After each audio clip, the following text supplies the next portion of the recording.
मंत्री जी बैठी है ना, बहुत अहंकार है, बहुत तो सुन नहीं रही किसी की बात। एक बार आज तक आप आई नहीं मुंबई में, इतना बड़ा हज कमेटी चल रही है, आपने कुछ खबर नहीं लिया। ये बड़ा डिसीजन होगा, ज्यादा लोग सड़क उतरेंगे अगर बात नहीं मानी गई तो। इस तरह से नाइंसाफी बिल्कुल बर्दाश्त नहीं की जाएगी। फ्री कर दो हाजियों को, किसी कमेटी की जरूरत नहीं। हाजी खुद टेंडर करेंगे अपना और जाएंगे, हज करके आएंगे। जो सरकार बैठी है दिल्ली में ना, इसका 24 घंटे एक ही काम है, लेकिन बस हिंदू मुस्लिम को लड़ाओ और सरकार चलाओ।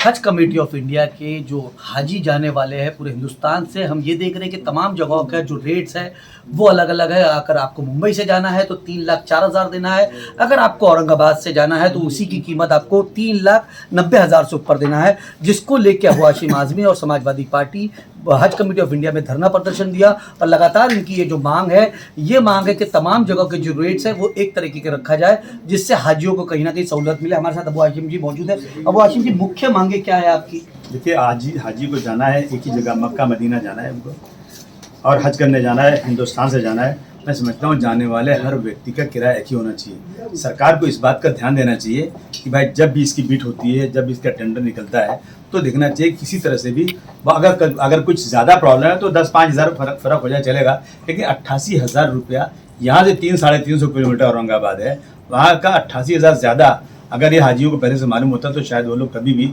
इमिग्रेशन पॉइंट वो लेते नहीं।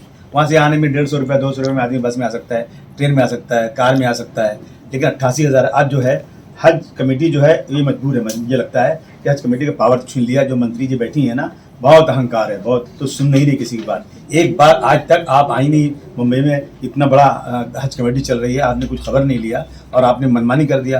पहले कहा था कि हम अब की बार 50,000 रुपया जहाँ कम करेंगे, और ये मनमानी हो रही है। तो ये हमारी मांग है, ये चाहे कोई भी चाहे सिविल एविएशन मिनिस्ट्री हो या फॉरेन मिनिस्ट्री हो, कोई भी हो, मैं तो बात करूंगा अपने सीईओ से जो हज के, मैं उनको ही सबसे बड़ा समझता हूँ, क्योंकि हज कमेटी उन्हीं के अंडर में चलती है। हमारी बात को वहाँ पहुँचाएं कि यहाँ एजिटेशन हो रहा है और अभी बड़ा एजिटेशन होगा, ज़्यादा लोग सड़क उतरेंगे अगर बात नहीं मानी गई तो। इस तरह से नाइंसाफ़ी बिल्कुल बर्दाश्त नहीं की जाएगी। ये लोग जब कोई यात्रा निकलती है हिंदू समाज की, तो वहाँ 50-50 हज़ार रुपया उनकी यात्रा के लिए दी जाती है, और जब कुंभ मेला होता है तो 4-4, 5-5 हज़ार करोड़ दिया जाता है। हम भी इस मुल्क के रहने वाले, क्या हम टैक्स नहीं भरते? क्या हमने इस मुल्क के लिए कुछ नहीं किया? क्या हमारी सब्सिडी खत्म कर दी गई? हम कुछ नहीं बोले।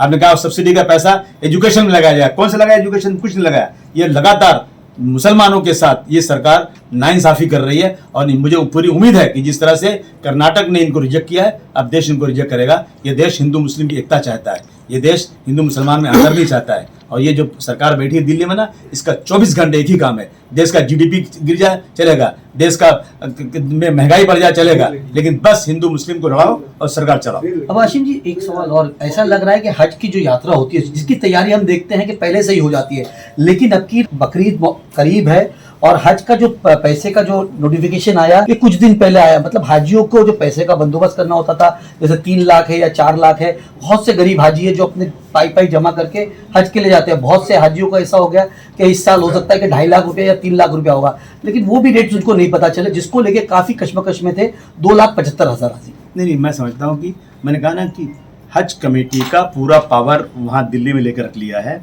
हज कमेटी यहाँ बैठी हुई है, ये वहाँ से इंडिकेशन नहीं दे रहे हैं, वहाँ से बात नहीं कर रहे हैं। ये लोग काम कैसे करें? मैं समझता हूँ कि इनके हज कमेटी के साथ नाइंसाफ़ी हो रही है। अगर ऐसे ही है तो मैडम से कहता हूँ मैं कि हज कमेटी बंद कर दो। ये हाजियों के रुपए हर साल हाजियों का पैसा जमा किया गया, उससे कमेटी दे दो बिल्डिंग, ये इसमें एजुकेशन का काम होगा, दूसरा कुछ काम करेंगे, और फ्री कर दो हाजियों को, किसी कमेटी की जरूरत नहीं। हाजी खुद टेंडर करेंगे अपना और जाएंगे, हज करके आएंगे। मैं समझता हूँ उससे सस्ता काम हो जाएगा। अबू हाशिम जी, इसको लेके किस हद तक जाएंगे? क्योंकि ये हाजियों का सवाल है, 2,75,000 हाजियों का सवाल है पूरे हिंदुस्तान के अंदर, और एक ये मुकद्दस है क्योंकि हज जो है हर मुसलमानों के ऊपर फ़र्ज़ किया गया है, ये फ़र्ज़ की अदायगी करने जा रहे हैं। तो अबू हाशिम जी, किस हद तक जाएंगे इसको लेकर? देखिए, मैं कोशिश कर रहा हूँ, मैंने शरद पवार साहब ने कोशिश किया, बड़े नेता शरद पवार साहब ने अखिलेश जी से बात किया है, इस तरह आप बात कीजिए, हम कोशिश कर रहे हैं। लेकिन मुझे अफसोस है, मैं सिविल एविएशन मिनिस्टर के 2 PA को मैंने 5 बार लगातार फ़ोन किया, मैसेज भेजा, लेकिन नो रिस्पॉन्स।